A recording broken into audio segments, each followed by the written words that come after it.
Hola a todas, todes, todos. Bienvenidos a la cápsula de Diversidad 360. En esta ocasión hablaremos sobre la LGBTfobia interiorizada, que para empezar traemos un experto que nos viene a contar y a explicar que de hecho ya no se utiliza este concepto. A continuación él se va a presentar y conoceremos más sobre el tema.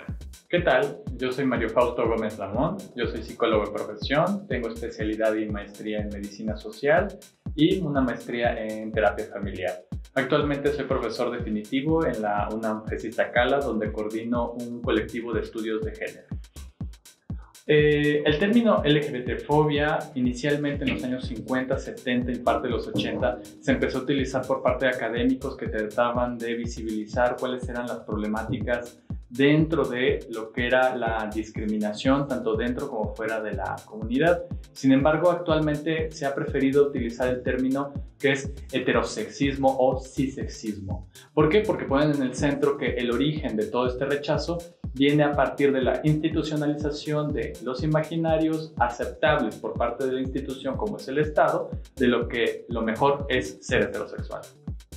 Para eso quisiera situar a una autora, se llama Sarah Hadmed. Ella escribió un libro fabuloso de su tesis doctoral que se llamó La política cultural de las emociones. E inicialmente se va a centrar en una emoción que parece crucial y que de hecho ella va a tratar de explicar qué es lo que pasa con los crímenes de odio. Ella dice es que el odio funciona de esta manera: señala, acusa y desplaza. Cuando señala a una persona muy específica por una condición, la acusa de robar algún derecho o robar un espacio, y el desplazamiento puede estar situado en incluso aniquilar a la persona. Entonces, una persona que está viviendo una discriminación es porque está viviendo este tipo de situación, en específico la parte de esta emoción que es el odio. Entonces, sería esperable que ante una vivencia así, interiorizara un odio hacia esa identidad, hacia preguntarse, ¿yo soy eso? ¿Acaso yo soy alguien que merece ser desplazado? ¿Yo le estoy robando el espacio y le estoy robando derechos a otras personas? Entonces de ahí sería entendible por qué se interiorizan ciertas actitudes, como precisamente lo que es el heterosexismo o el cisexismo. Miedo, dolor y odio son tres emociones que incitan precisamente a la protección y a la resistencia. Debido a que existe este señalamiento y este acusamiento a partir del heterosexismo o la heteronorma, que dice que todo lo que esté fuera de la heterosexualidad merece ser señalada, acusada y desplazada. Entonces, el odio es ese señalamiento. El dolor viene siendo lo que recibe o quienes recibimos ese tipo de acusaciones porque atraviesa la experiencia corporal, y el miedo es una respuesta también de protección. Entonces tiene que ver con básicamente la parte de esta tesis que tiene esta Sarah Hadmed, y además de una experiencia totalmente personal porque yo soy una persona de la comunidad LGBT. Pudiera decir que sí, creo que todos y todas en algún grado hemos tenido como ese tipo de reflexión acerca de ese señalamiento. Por ejemplo, tú prendías la televisión o yo prendía la televisión y lo primero que veía era a una persona infectada de VIH en una condición en la cual mostraban un cuerpo afectado, un cuerpo totalmente demacrado por la enfermedad y que estaba señalado o asociado directamente con una condición sexogenérica. Entonces uno ve eso y dice, ¿realmente eso soy yo o ese va a ser mi destino? ¿Esa es la forma en la que yo voy a habitar el mundo después de declararme? Entonces es ahí donde entra el miedo. Entra también el dolor porque estás viendo a un otro que quisieras ser empático y quisieras identificarte humanamente con esa persona, pero el mismo mensaje que te traen es ojalá y tú no te identifiques con eso. Entonces, claro, yo podría decir que un buen tiempo estuve en esta parte del closet y también en esta parte de decir, no, yo no soy gay, tal vez me gustan los hombres y nada más, ¿no? A final de cuentas, uno tiene que transitar por una etapa también de reconstrucción de imaginarios y también sanar muchas heridas que uno propiamente no se las hace, sino que lo hace la misma sociedad heteronormada. Que luego la heteronorma, ya la OMS dio un mensaje que declaraba que la heteronormatividad resta calidad de vida. Entonces era ahí donde uno ya podía dimensionar esta parte. Claro, ese dolor, esa repugnancia, ese miedo tenía todo un sentido. Y claro que los 24 años de mi vida, que tengo 32, ya voy a ser 33, claro que esos 24 años era totalmente oculto y claro que me quitó calidad de vida. Estas 3 preguntas son básicas para entender y también reflexionar un poco en esta parte de cómo se ha interiorizado este odio, este miedo también hacia su persona, ¿no? Entonces, la primera pregunta, que es de un instrumento, no recuerdo bien el nombre, pero precisamente gira en torno a lo siguiente. ¿Cuándo fue la última vez que te dañaron por tu expresión de género o tu orientación sexual?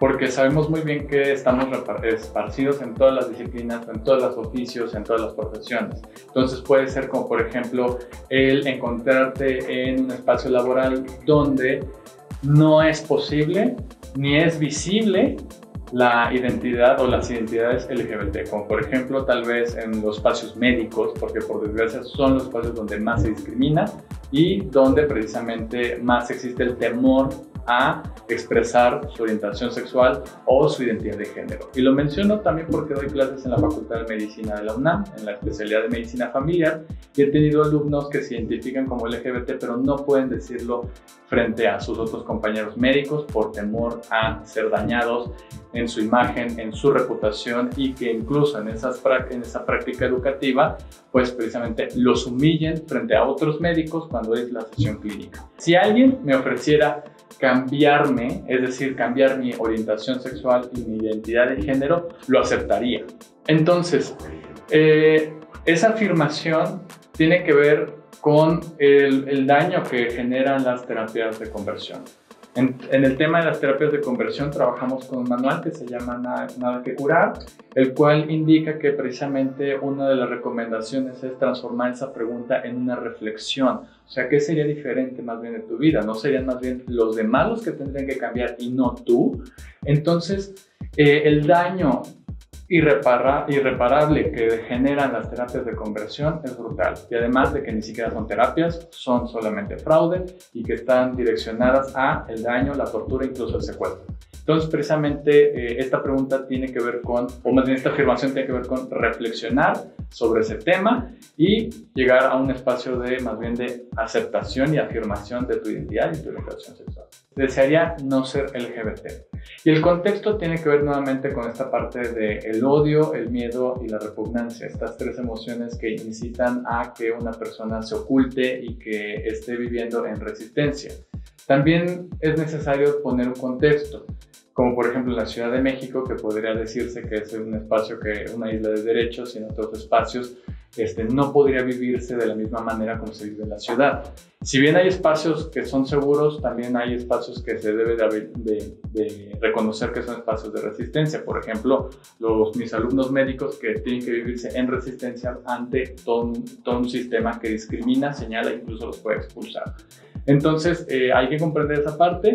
Sin embargo, también ahí viene como el guiño de advertencia de no caer en que las terapias de conversión son la solución. Esa no es la solución nunca, sino que viene siendo la parte de generar espacios seguros. A eso es lo que viene esta afirmación, ¿no? Reflexionar sobre el miedo, el dolor y la repugnancia. Hay que considerar también lo reparador que es la colectividad.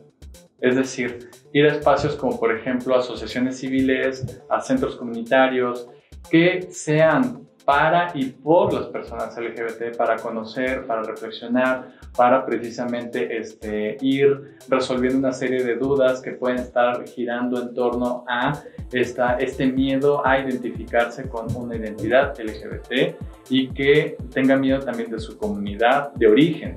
Y nada más voy a citar un pequeño ejemplo, ¿no? Yo doy psicoterapia, entonces un chico se me acerca y me dice, en la primera sesión me dice, espero reconozcas, yo soy de Puebla. Cuando él dice eso y se afirma que él es de pueblo, me está diciendo, tienes que considerar que lo que tú vives tiene que ver con unas grandes cegueras citadinas. No es lo mismo vivirse con un chavo gay en la ciudad a un pueblo de Oaxaca. Entonces, Al momento de acercarse, pues tiene que ver con esta parte también de afirmarse, de también sentir espacios seguros y ir conversando sobre medidas de protección y también medidas de resistencia, porque tampoco se trata de ser visible para ser precisamente dañado o lastimado, sino que precisamente ver las posibilidades que se tiene para resistir colectivamente. No es un tema tan sencillo, pareciera que nos dividimos socialmente, sin embargo tiene que ver con esta parte de las violencias estructurales, tiene que ver con estas cuestiones de cómo se han construido los imaginarios sociales y que uno tiene que ser lo más reflexivo posible y también reflexionar colectivamente. Colectivamente significa acercarse nuevamente a gente que yo considero puede ser aliada o puede ser personas de mi misma comunidad LGBT, ¿no? Entonces tiene que ver con eso, tiene que ver con aceptar ciertas cegueras que podríamos tener e ir a terapia o no, porque no necesariamente esa es la respuesta. Yo preferiría la respuesta colectiva de los afectos colectivos. Si quieren seguirme, por Twitter estoy por @psicfaust. En Facebook coordino 2 páginas, una es CG Soyet UNAM y la otra es AMAPSI, Sexología Clínica y Terapia Familiar. Como te puedes dar cuenta, el tema que hoy abordamos es un proceso constante. Te invitamos justamente a eso, a la introspección y a realizar el proceso que todos y todes tenemos que seguir y tenemos que aplicar en nuestra vida. Sigue todas nuestras redes sociales, recuerda que estamos en Twitter, en Facebook, en YouTube, en Spotify y en todas las redes sociales habidas y por haber. Búscanos sobre el mismo nombre, Diversidad 360. El tema de esta semana ya lo conoces, LGBTfobia interiorizada. Conoce más sobre el tema y libérate de prejuicios y de ideas erróneas.